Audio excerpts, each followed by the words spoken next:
Osvano je pječni dan. Hladan, ali vetar i sunčan.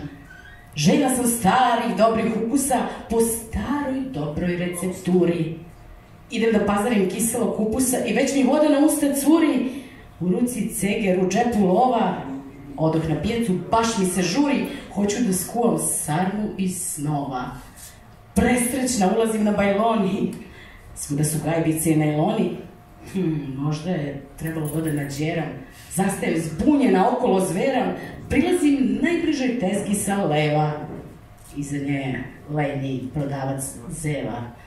Penzioneri pijacom kruže. Pitam, pošto kiseli kupus druže? A on mi kaže, ovaj do mene samo laže. Bajagi domaće, organsko zdravo. Sa delovanjem znaravo. Ne, nije, kiselio ga je pomoću hemije. Farmerke, patike, majice, gaćice, švercari, dileri i domaćice. Ugledam koščetog starog paora. Njegov hleb ima 7 kora. Poguren, onako, kupus pretače. Pitam, pošto kiseli kupus zemljače? Obrisa čelo, ispravi leđa i dalje one glavice ređa, upre u pravcu čoveka i žene. Ovaj par, preko puta mene, prodaje kupus koji su krali sa nekog šlepera na magistrali. Okrećem se ka centru pijace, lukavi nakupac puni kace. Štrokava deca okolo prose, gledam ih gladne, gole i bose. Pošto kiseli kupus, gospodine?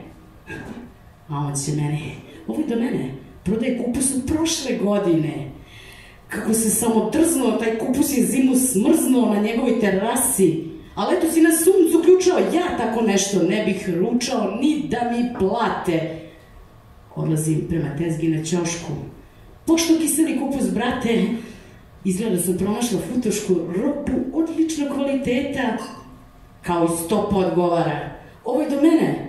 Prodaje kupus koji ne vredi ni 5 para. Njegova roba je trula i stara. Ljigave, gnjecave, smrdljive glavice. Ne bi ga pipao bez rukavice. Odlazim kući praznih ruku. Ostavljam užasnu piječnu buku iza sebe daleko.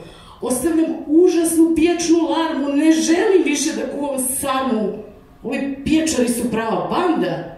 I niko od njih ne može kanda da shvati šta je propaganda.